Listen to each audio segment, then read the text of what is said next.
SUAVER Africa Youth Foundation, the SUAVER is a French name which means save, and the AFRIQUE is also a French name which means Africa.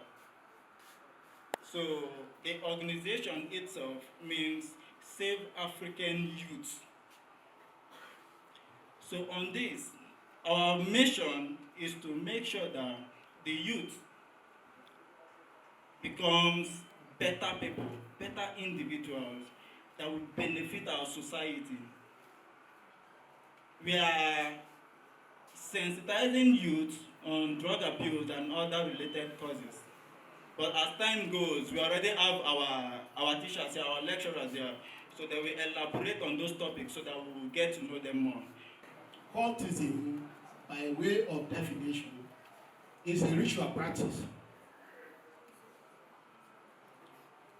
by a group of people whose initiation, policies, performances are done in secret. In other words, it's a form of non-organization by which the activity of the people involved are always carried out in an odd hours, which always conflict with the norms, the demand of any given society. Having said that, let me take you a little of the origin of cultism, because I discovered that most of us practice cultism in a vain concept. Cultism was originally, has never meant for any villagers to practice it. It was an organization formed purely to fight against injustice, oppression, human rights in higher institutions. It was formed by 7 men led by Wolosonka with good intention, not what we are seeing today. The first confraternity was called Parade Confraternity, which was organized by Wolosonka in 1952, followed by the Aye Confraternity in Ibadan in 1953, then followed by the Buccaneers, that was in 1972. Then at this point, because of supremacy torture, of course, most of the court groups become so violent, trying to outwit each other. Then the Vikings confraternity came into Kalabari. At this point, things become so what? One group fighting another one. So it was. And eventually, of course, the democracy which we are enjoying came in. And when the democracy came in, there was a policy, zero tolerance against cultism. So anti-cultism groups were formed in all the respectable institutions. And when this program was going, many of the cultists who could not hide in the higher institutions ran to the villages. And of course, this is what we are seeing. While you see some of them, when they came, they started initiating some of the village boys. That's where you can see somebody who have not been to the higher institution is now a cultist parading himself, and you are celebrating him. People join cult for revenge purposes. For revenge purposes, that's why some of you people join cult. Because someone has, somewhat physically, he has strength more than you, or maybe he has bullied you. So the only way you can retaliate, you go and join a group so that your group will come and fight for you. And that is rather basically some of the reasons why some of you people join cultism in the primary school. Some of people join cult because you feel when you enter there you will be protected. Of course, I stand here to correct you. There is no protection in cultism. There is no protection in any way. Because when you are caught in cult-related matters, now you will go for imprisonment for life. Education is very important. And before this time, the Kalabari people are known as great educationists. My uncles, my aunties attended schools in Buguma, such as the KNC, and so on and so forth. Kalabari people were very prominent in society. If you go to River State Secretariat, as I was told when I was growing up, you will see a lot of Kalabari people who are there, who are working in government, in health sector, in education sector, in agriculture sector, in all walks of society, both home and abroad. The Kalabari man is well known. And he has traversed the whole world, spreading knowledge. We have a lot of them which you know their names. I'm not here to mention their names. But all of a sudden, our society became the headquarters of cultism, the headquarters of drugs, the headquarters of all manner of social vices. And it has really impacted in our performance when it comes to education. Today in the educational sector, the Kalabari people are nowhere. Many of our youth, young brains, young minds that are supposed to impact our society positively have engaged themselves in activities that are highly questionable. And these are activities that are highly questionable have brought destruction to our land. And we must condemn it. And as a result of that, today we must rise as young people. The future of Kalabari is in your hands. The future of Buguma is in your hand. The future of the entire kingdom is in your hand. And the only way you can salvage us from this menace that we have today is only through education. Education is the acquisition of knowledge. And the acquisition of knowledge can only come through learning. So as you are in school, you are being taught mathematics, English, geography, agriculture, and so on and so forth.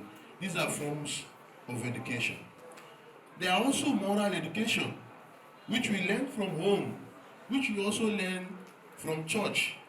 Most of us who are Christians and so on and so forth from our religious belief system, we are being taught about morals. It's also a form of education. So education also is the acquisition of basic skills. Acquisition of basic skills that can impact positively on the well-being of an individual. One of the importance of education is that it breaks the chain of poverty. Thank you very much. Is it every student that uses lands to breed as a cultist? And the second one is that if someone is a cultist, is it the parents that caused it or their carelessness?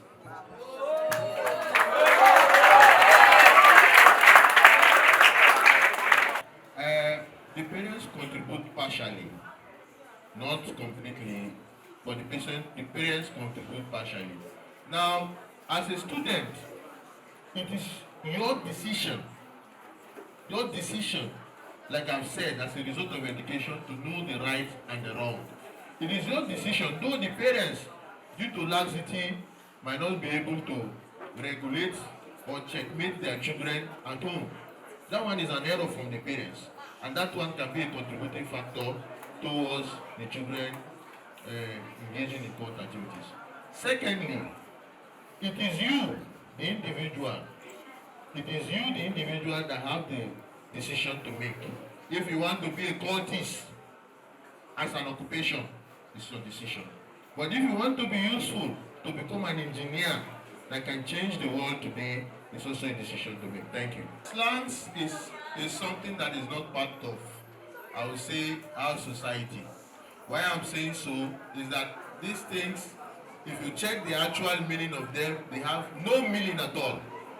So boy, wither, what is wither? For example, what is wither? What are you withering? So these are languages that have no place in our society, and therefore I encourage you not to even say them, because you do not have any impact in you. What is wither? What are you withering? Nothing. It's a very wrong language. I have something to say for the question he asked. It's not all parents' fault that their child must be a cultist. Some is not their carelessness. Some their parents are involved. And there are some people that their fathers are from secret cults. And they promise the cult that their children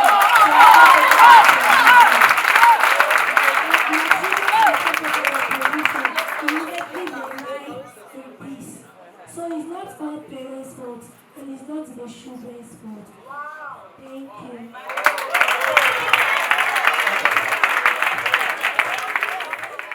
My name is Mama Peter Agnes from Comprehensive Secondary School. I want to ask this question. What do we do to stop the cultism? One of the things that needs to be done, first of all, is to condemn it. One is to accept the fact that cultism exists in our society. And that acceptance will lead us in finding lasting solutions. Now, what are the lasting solutions to end this cultism? Engage the people more in skills and vocational training. At this tender age, I expect some of the schools here to be engaging you in workshops and ensuring that your workload is higher so that you don't have time. So that you don't have time to go and meet them in wherever they want to meet. So engaging people more on skills, sensitization, and awareness program can help mitigate, but cannot solve it. It can help mitigate. Now, it's from the lower court, like my very good friend said, that people graduate to the higher court and then they put their children, their grandchildren, their entire family into it. She's very correct. That is what is happening. So it starts from small. It's not something that is today. It starts from small, from JVC according to them. You graduate to senior Vikings. Then from senior Vikings you enter Ogoni or Lodge or any one of them. She's correct. And that's how it starts. So it's something that is highly condemnable in our society. So I believe that building good morals, our elders should teach us good morals at home and in churches. Thank you very much. As Kalabari people, as Boguma people, our glory is gone. And it must change the narratives. You are the ones that we need to talk to, that will change the narratives. A lot of things have gone bad and are still going bad. But if we continue in that light, I'm afraid what Boguma or Kalabari will become in the next 10, 20 years. And so as young ones, as students, as people that are growing up, you must rise up to the challenge. You must wake up from your slumber and fight against every guard of arrogance, of pomposity, of cultism and all that. And ensure and know that the future of Kalabari Kingdom, River State, Nigeria and the world lies in your hands. And that's why I want to talk to us and engage us on the purpose of life. Praise the Lord. Praise the Lord. I know that we're not in the church, but I believe that majority of us are Christians. And talking about the purpose of life, I want to start by looking at it from the Christian perspective. What is God's purpose for life? What was God's plan for life? That all of us should be in health, all of us should prosper, all of us should be happy. There should be no pain, no difficulty, no stress. Life should be worth it. But recently, a few years back, I was discussing with a friend, a pastor friend of mine, and I was asking him, sir, why is it that the world is going through pains and difficulties? And he said that is God's desire for us as a people. that imagine Buguma as it is. No crime, no quarrels, no fighting. Everything is going on as it is supposed to be. Will Buguma be a sweet place to be? It will be tasteless, so to say. And so sometimes these worries, these difficulties, these pains makes us to be better people. Of course, look at gold. It has to pass through fire in order to be refined and be valuable in life. It is said that when the purpose of a thing is not known, abuse is inevitable. And so if you don't know the purpose of life, you will end up being a cultist. You will end up being a drug addict. You will end up being a prostitute. And so it is important that we know the purpose of life. A few tips on how we can find purpose in life. The first thing I want to briefly talk about is you developing a growth mindset. Develop a growth mindset. In developing a growth mindset, the primary school I attended here, our Savior's Primary School, the motto is look up and aim high. When you realize that where you are, you're comfortable, you cannot make progress. Where you are, you're very okay, you cannot make progress. But when you put in your mind that, look, where I am is not where I'm supposed to be. Where I am, I can actually make progress. Where I am, I can actually move 2, 3, 4, 5 steps forward. When you have that mindset, when you have that feeling, that belief inside of you, you are already miles ahead of others. So first thing for you to have purpose in life is to develop that mindset of growth, that mindset of lifting, of moving higher above your peers, or where you actually find yourself, being uncomfortable with it in your inner mind.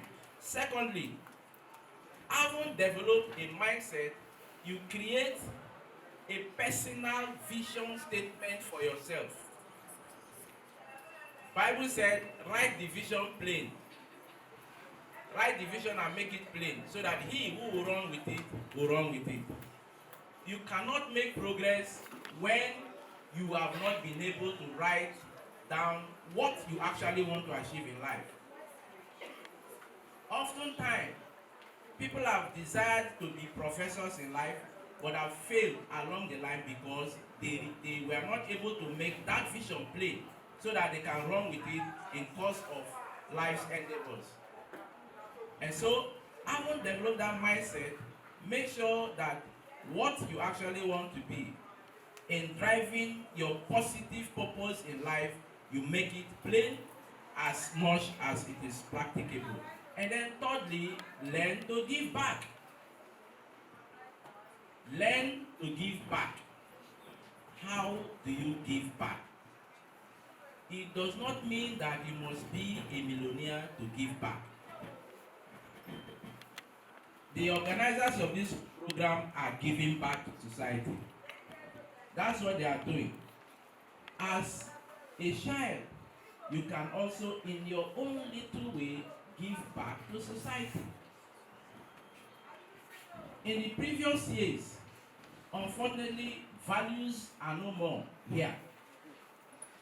Where you see an elderly person that has gone to the well to fetch water, you see the elderly person and they say, "Ma, Pa, please let me help to carry the water to the house." You can't find that today in Bogota. But that was what was happening years back. You see an old person carrying firewood, you walk your way. You are supposed to assist such an elderly person. A lot of us here, apart from our parents, we don't even say good morning to any person we find on the road. We don't. And if somebody cautions you, the next thing is you abuse the person. So One thing we should achieve in this meeting is to learn how to give back to society. Your friend in the class does not have biro, you have two. You will not want to give your friend one. Your friend, for one reason or the other, did not come to school. You copy note. Please give me your note. Let me copy. You will refuse. Learn to give back. You cannot be the first position and then be second position at the same time. You can only be first at a time. Another person will be second, another will be third. You can't be first and second and third. So learn to give back. In giving back, you may not know that you are actually giving back to yourself. Somebody asked the question, why is it that graduates, they don't have jobs? I will be very, very brief. My dear, when you go to the civil service, you see so many persons. They are like 50 years. They are 60 years. They are supposed to be resting. They are supposed to be retired. But you see them changing their age to 30, to 40. And then, you and I that are coming up, where are we going to see the jobs? The offices are filled up. And that brings us to our topic, the importance of skills. Let me ask a question. How many of us want to be doctors here? How many of us want to be lawyers here?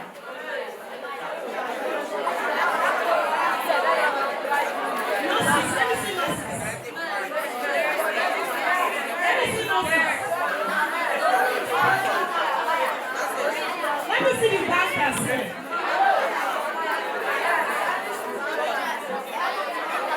Engineers, where are they? Thank you. Clap for yourselves. Clap for yourselves.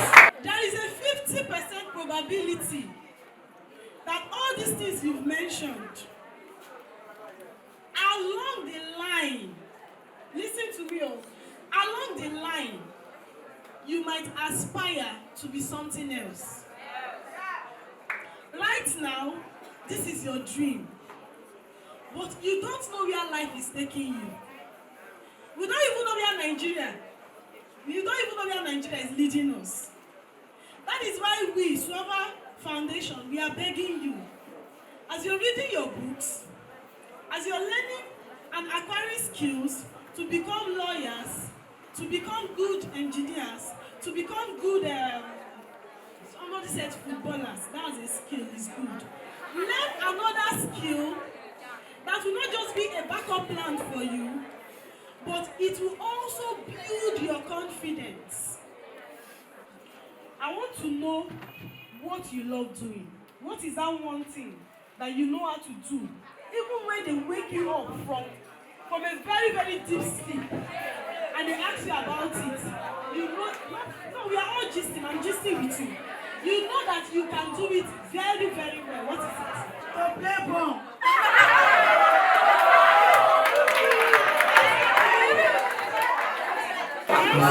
I attend a progressive school SUAVER. I want to become a computer engineer. And this if they call me that I should like related to the economy, I want to become a pastor fish. So if they come to come maybe minister the gospel, any tips, any step I can do it because I have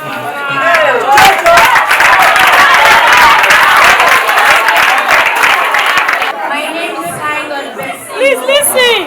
I'm a student of CSS at Banama. And I'm good in playwriting. If you wake me up in a deep sleep, I'll be able to write a play for you.